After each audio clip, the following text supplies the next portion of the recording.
안녕하십니까, 서우파입니다. 자, 3기 신도시로 인해서 김현미가 일산에서 떨어진다, 일산에서 국회의원이 되지 않는다 라는 생각을 하시는 분들이 계셔서 여기에 대해서 짧게 한번 생각을 해보면 아니에요. 오히려 더 더불어민주당이 일산에서 일산 고양 이쪽 지역에서 당선될 확률이 높습니다. 자, 일산 같은 경우에는 일산이 아니고 이제 고양, 갑, 고양, 을, 병, 정 4개가 있습니다. 고양, 갑을, 병정이 4개가 있는데 가장 최근 선거에서 보면 하나는 심상정, 그 외에는 더불어민주당이 3개를 다 가져갔어요. 그런데 그 당선됐을 때 그 투표 비중 정도가 한 40 중후반 정도였습니다.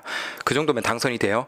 김현미도 49점 얼마인가 그 정도에서 당선이 됐습니다. 그러면 왜 일산의 집값이 낮아질 수밖에 없게 상기 신도시가 서울과 일산 사이에 생겼는데 왜 걔들이 더 된다는 거냐, 재산 가치가 낮아지지 않냐라고 생각을 하시는 분들이 계신데 이게 조금 달라요. 뭐냐, 자가 비중이 일산은 높지 않아요. 이를테면 서울 같은 경우 이제 구 따라 다른데 평균적으로 본다면 한 40에서 60 정도가 자가 점유예요. 자가 점유. 그러니까 내가 집을 사서 내 소유로 집을 사서 내가 거기에 사는 자가 점유 비율이 구 따라 40에서 60% 정도로 왔다 갔다 합니다. 근데 이게 일산 같은 경우에는 확실하게 딱 수치가 나오는 건 아니지만 최근에 자료들을 전월세 비중 이런 것도 쭉 찾아보면 약 20% 초중반 정도예요. 그러니까 자가 점유 비율이. 그러면 그 나머지는 뭐냐? 대부분은 그러니까 전월세 정도가 대부분인 거죠. 그러니까 전월세 비중이 굉장히 높은 거예요. 세입자 비율이 굉장히 높은 거죠. 일산 같은 경우에는 거의 수치로 따져본다면 70% 전후 그 정도가 되는 거예요. 그러니까 여러분들이 한번 생각을 해봅시다. 집주인 입장에서, 일산에 사는 집주인 입장에서는 사실 집값이 떨어지니까 굉장히 분노할 테죠. 그러니까 더불어민주당을 안 찍을 거예요. 근데 중요한 건 이미 자산가치 상승을 기대하는 사람들의 상당수는 아무래도 자유한국당 쪽으로 찍었겠죠. 그러면 자유한국당이 고향 쪽에서 항상 한 30% 정도를 나왔습니다. 30% 전후로 해서 나왔어요.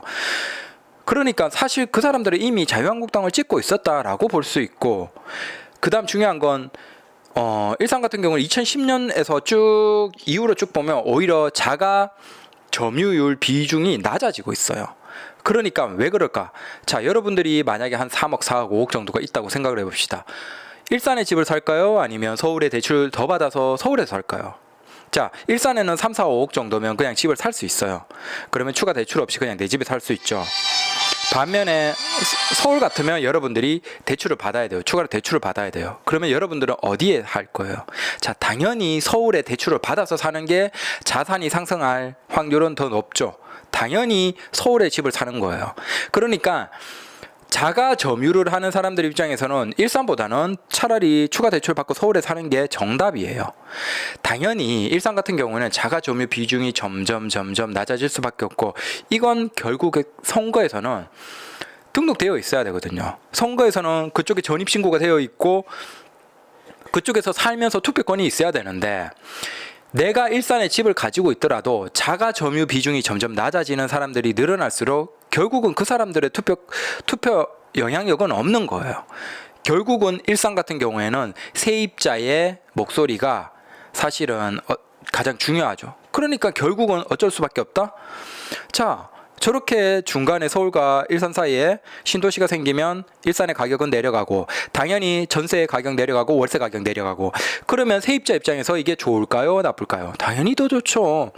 그러니까 약 70% 정도가 되는 전월세 세입자들이 있는 일산 입장에서는 지금이 땡큐인 상황이에요. 오히려 가면 갈수록 아파트 가격이, 그러니까 전월세 가격이 내려가면 땡큐죠. 그분들은. 그러면 그분들은 더불어민주당을 더 찍을까요? 덜 찍을까요?